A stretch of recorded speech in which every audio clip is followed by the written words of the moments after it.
ఎక్కడ మిస్ అవ్వకుండా చట్టరీత్యా లేదా మనీ ట్రాన్స్ఫర్ చేసి కొన్ని ఏమన్నా డబ్బులు అకౌంట్ ట్రాన్స్ఫర్ చేయకుండా కొన్నారా? డబ్బులు ఇచ్చేప్పుడు కానీ లేదా పేపర్ అడ్వర్టైజ్మెంట్ ఇవ్వకుండా కొన్నారా? పోనీ ఆనుకుని పోనీ ఏమన్నా నంబర్లు మార్చేసారంటకి చంద్రబాబు నాయుడు ప్రభుత్వం ఇచ్చినటువంటి అగ్రిగోల్డ్ ఆస్తులకి అన్న సరిహద్దులు చేస్తుందా? అసలు సంబంధం లేదు. అగ్రిగోల్డ్ ఆస్తులకి జోగి రమేష్ గారు వాళ్ళు కొనుక్కున్న ఆస్తికి అసలు సంబంధమే లేదు కదా. లేని పరిస్థితుల్లో ఇవాళ సిఐడితో అదే ఆగస్టు 2వ తారీఖు ఒక కేసు కట్టించి ఏసీబీతో ఒక కేసు కట్టించి విచారణకు కూడా కనీసం పిలవకుండా ఏం జరిగింది, నువ్వేం చేశావు, నీ పాత్ర ఏంటనే విచారణ కూడా చేయకుండా జోగి రమేష్ గట్టిగా మాట్లాడాడు, గట్టిగా తిరగబడ్డాడు. జోగి రమేష్ని రాజకీయంగా ఎదుర్కొనలేక రాజకీయంగా నన్ను తిట్టాడు కాబట్టి, నన్ను ఎదిరించాడు కాబట్టి, నేను జగన్మోహన్ రెడ్డి గారిని తిడితే నా మీద తిరుగుబాటుగా మళ్ళీ నా మీద మాట్లాడాడు, విమర్శించాడనేటువంటి కక్ష కడుపులో పెట్టుకుని రమేష్ని ఏమీ చేయలేక మానసికంగా వేధించడం కోసం జోగి రమేష్ గారి కొడుకు మీద ఈ రకమైనటువంటి వాళ్ళ బాబాయ్ మీద అక్రమ కేసులు పెట్టి చంద్రబాబు నాయుడు గారికి ఒకటే చెప్తున్నాం, నీ ఇష్టం రాష్ట్రంలో ఉన్నటువంటి 175 నియోజకవర్గాల్లో ఉన్నటువంటి వైఎస్ఆర్ పార్టీకి సంబంధించినటువంటి అందరినీ కూడా లోపలేసుకో, నీ మీద పోరాటం చేసేది ఖాయం. మేమంతా జైలుకి వెళ్ళటానికి సిద్ధంగానే ఉన్నాం. నీ తప్పుడు కేసుల్లో అక్రమ అరెస్టులో ప్రతి ఒక్కళ్ళం కూడా వైఎస్ఆర్ కాంగ్రెస్ పార్టీ జెండా మోసే ప్రతి చిన్న కార్యకర్త దగ్గర నుంచి కూడా జగన్మోహన్ రెడ్డి గారి దాకా అంతా సిద్ధంగా ఉన్నాం. నీ చేతనైంది నువ్వు చేసుకో. అయినా సరే తెలుగుదేశం పార్టీ చేసేటువంటి తప్పుల మీద ప్రజలకి మోసం చేసే దాంట్లో పోరాటం చేయకుండా ఉండడం మొదలం, నిన్ను నిలదీయకుండా ఉండటం మొదలం అనేది కూడా చంద్రబాబు నాయుడు గారికి ఈ సందర్భంగా అంతిమంగా న్యాయం చేస్తుంది.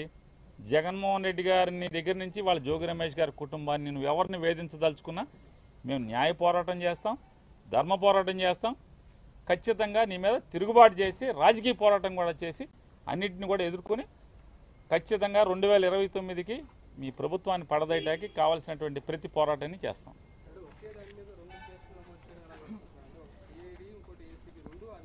ఏమండి పద్ధతులు లేకుండా వినాయక్ గారు, పద్ధతులు ఉంటే అనుకోవచ్చు, ఇదేదో అడ్డగోలు కేసులు తప్పుడు కేసులు ఏదో రకంగా మానసికంగా వేధించాలి, తప్పుడు కేసులు పెట్టాలి, లోపలేద్దామనే నిర్ణయానికి వచ్చాక ఇక అసలు ఒక డిపార్ట్మెంట్ కట్టిందా, 2 ఇది కాకపోతే రేపు ఇంకో డిపార్ట్మెంట్తో ఇదే కేసు ఇంకోటితో కూడా కట్టిస్తారు, ఇంకో చోట కూడా కట్టిస్తారు. ఇక తప్పు అని చెప్పేవాడు లేడు. పేపర్లు టీవీలు వాళ్ళ పేపర్లు టీవీలు బాజా కొడతా ఉంటాయి, వీళ్ళకి వంత పాడుతూ ఉంటాయి. ఇది కరెక్ట్ కేసు అంటారు. మామూలుగా ఇంతమందిని పొలం అమ్మిన వాళ్ళు ముద్దాయిగా లేరు. జోగి రమేష్కి పొలం అమ్మింది ఎవరు? పొలం అమ్మిన వాళ్ళు ముద్దాయిలుగా ఉన్నారా? వాళ్ళు ఎందుకు లేరు, ముద్దాయిలుగా రారు అంటే అయితే సాక్ష్యంగా తీసుకురావాలి, లేదా చంద్రబాబు నాయుడు గారు చుట్టాలన్న అవ్వాలి, రెండిట్లు ఏదో ఒకటి అవ్వాలి. వాళ్ళని బెదిరించి సాక్ష్యంగా అన్నా పెట్టాలి. వీళ్ళని అమ్మిన వాళ్ళు దీంట్లో లేరు, కొనుక్కున్నోళ్ళు లేరు. జోగి రమేష్ ఒక్కడే, జోగి రమేష్ గారి కుటుంబం ఒక్కళ్ళే ముద్దాయిలుగా ఉంటారు, ఆఫీసులో వాళ్ళు ఉంటారు. అంతిమంగా అరెస్టులు చేసి అక్రమంగా తప్పుడు కేసులు కట్టి మీ మానసిక ఆనందం పొందుతారేమో కానీ అల్టిమేట్గా కోర్టులు ఉన్నాయి. ఖచ్చితంగా కోర్టులో ఫైట్ చేయటం, న్యాయంగా మేము న్యాయాన్ని ఆశ్రయించి న్యాయస్థానాలను ఆశ్రయించి గెలవటం ఖాయం.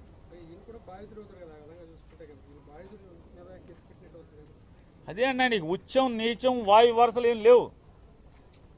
ఇక జోగి వరుస లిస్టు రాసుకున్నారు. రెడ్ బుక్ రాజ్యాంగం, రెడ్ బుక్లో ఎవడెవడున్నాడో ఆయన్ని మానసికంగా వేధించాలి, కేసులు కట్టి లోపేయాలి, సునకానందం పొందాలి. దీనికి వస్తుంది తప్ప ఏముంది? బాధితులు అవుతాడు. మీరు చెప్పినట్టు జోగి రమేష్ కుటుంబం బాధిత కుటుంబం అవ్వాలి, కానీ వీళ్ళనే నేరాంగం చేసినట్టుగా ముద్దాయిలు చేశారు. సిఐడిలో కేసు కట్టారు, ఇక్కడ కేసు కట్టారు, 2 కేసులు, ఒకే సంఘటనకు 2 కేసులు కట్టారు. ఏం చేసినా సరే నీ మానసిక ఆనందం తాత్కాలికం, వెనక్కి తగ్గేది లేదు. తెలుగుదేశం పార్టీ మీద, కూటమి ప్రభుత్వం మీద, జనాలను చేసే మోసాల మీద, వాళ్ళ కూటమి ప్రభుత్వం ప్రజల్ని వంచే దాంట్లో కానీ ప్రజా వ్యతిరేక పరిపాలన చేసే దాంట్లో నిలదీయటం, పోరాటం చేయటం జోగి రమేష్ ఆగడు, జోగి రమేష్ గారు కొడుకు ఆగడు, ఎవరు ఆగరు. సరే, ఇది 2001లో చేతులు మారింది. ఆ తర్వాత ఈ 2022 తరగానికి ముగ్గురు నలుగురు మారారు మీ దగ్గర వచ్చే సమయానికి. అంటే అప్పట్లో దీనికంటే ముందు 14-19 కూడా ఉన్నది ఈ గవర్నమెంట్ ఉంది అప్పుడు కూడా. దీన్ని నిజంగా లీగల్గా మీరు అన్నట్టుగా అన్ని పేపర్ ప్రకటించుకుంటే తెలియదు. అంటే ఈ ముందున్న ముగ్గురు నలుగురిని ఎందుకు అరెస్ట్ చేయలేదు అసలు? సార్ ఇవే కాదండి, అగ్రిగోల్డ్ ఆస్తులు బోల్డన్నీ ఉన్నాయి.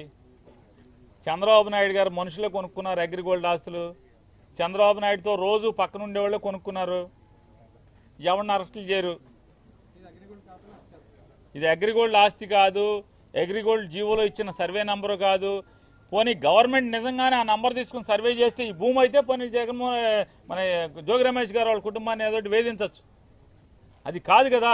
ఆ సర్వే నంబర్ తీసుకొచ్చి ఫీల్డ్ సర్వే చేసినా కూడా ఆ భూమి ఇది కాదు. ఆ భూమి ఎక్కడ ఉంది, ఈ భూమి ఎక్కడ ఉంది. నిజంగానే జోగి రమేష్ గారి కుటుంబం తప్పు చేస్తే ఎవరైనా ఎందుకు వస్తారు? ఎవరైనా జోగి రమేష్ గారు మాత్రం బాధపడేదే ఉంటుంది. ఇక్కడ అక్రమ కేసు కాబట్టి ఎవరైనా సరే, అంటే తండ్రిని ఏమీ చేయలేక పిల్లలను కూడా నువ్వు కక్ష సాధించడానికి కేసులో తప్పుడు కేసులు పెడుతున్నావు అనేది ఇక్కడ సమాజం బాధపడేది ఎవరైనా సరే. అంటే రాజకీయ కక్ష కోసం ఎంతకన్నా బరితెగించి వెళ్తారు వీళ్ళు. తండ్రిని ఏమీ చేయలేక కొడుకుని అన్యాయంగా అక్రమంగా ఇరికిస్తున్నారని చెప్పని ఇవాళ పొద్దున్న జోగి రమేష్ గారి భార్య మాట్లాడుతుంది. నీకు పిల్లలు ఉన్నారయ్యా, మనవడు ఉన్నాడు, కొడుకు ఉన్నాడు, ఇవన్నీ ఉసురు పోసుకుంటున్నారని చెప్తుంది ఆవిడే. నిజంగా చేసి ఉంటే మమ్మల్ని లోపల ఏమని చెప్తున్నారు, ఉరేసుకుంటామని చెప్తున్నారు కదా రమేష్ గారు. నిజంగా ఇది తప్పే అయిన కనుక నిరూపిస్తే ఖచ్చితంగా మేము ఉండమని చెప్తున్నాడు ఆయన. ఈ పాపాలకు అంతం లేదు. ఖచ్చితంగా ఈ పాపాలని పటాపంచీలు చేసేదానికి అందరం పోరాడతాం.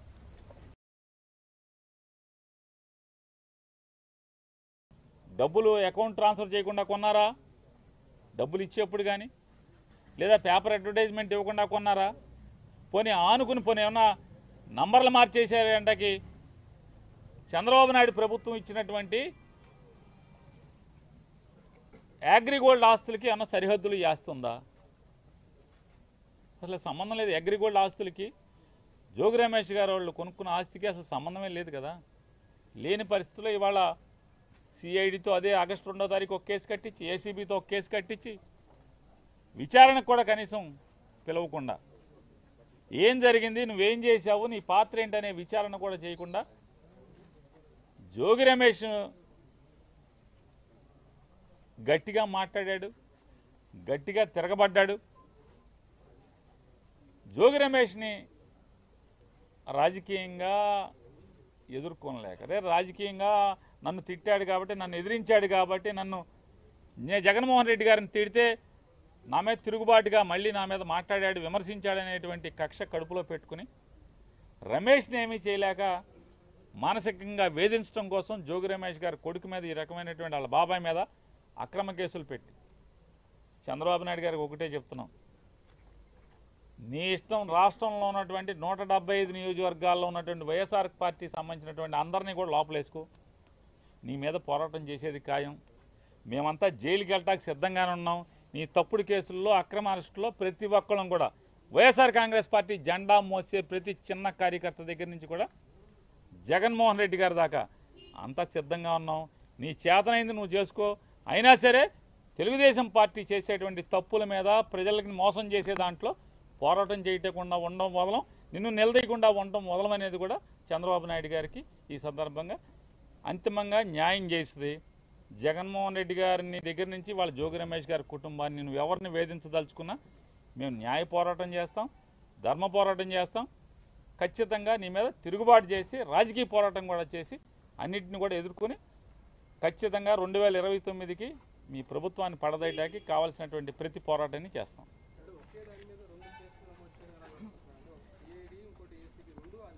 ఏమండి పద్ధతులు లేకుండా వినాయక్ గారు, పద్ధతులు ఉంటే అనుకోవచ్చు, ఇదేదో అడ్డగోలు కేసులు, తప్పుడు కేసులు, ఏదో రకంగా మానసికంగా వేధించాలి, తప్పుడు కేసులు పెట్టాలి, లోపలేద్దామనే నిర్ణయానికి వచ్చాక ఇక అసలు ఒక డిపార్ట్మెంట్ కట్టిందా, 2 ఇది కాకపోతే రేపు ఇంకో డిపార్ట్మెంట్తో ఇదే కేసు ఇంకోటితో కూడా కట్టిస్తారు, ఇంకో చోట కూడా కట్టిస్తారు. ఇక తప్పు అని చెప్పేవాడు లేడు.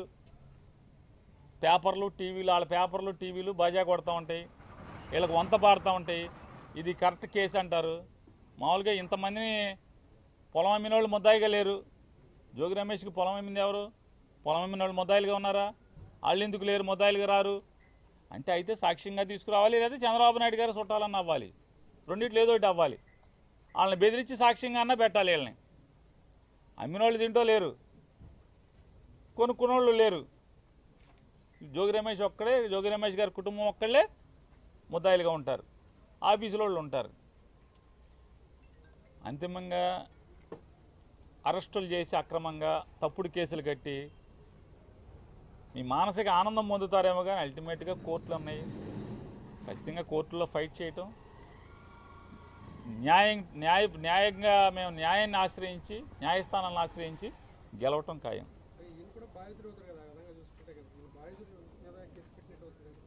అదే అన్నా, నీకు ఉచ్చం నీచం వాయు వరుసలు ఏం లేవు. ఇక జోగి వరుస లిస్టు రాసుకున్నారు. రెడ్ బుక్ రాజ్యాంగం. రెడ్ బుక్లో ఎవడెవడున్నాడో ఆయన్ని మానసికంగా వేధించాలి, కేసులు కట్టి లోపేయాలి, సునకానందం పొందాలి. దీనికి వస్తుంది తప్ప ఏముంది? బాధితులు అవుతాడు. మీరు చెప్పినట్టు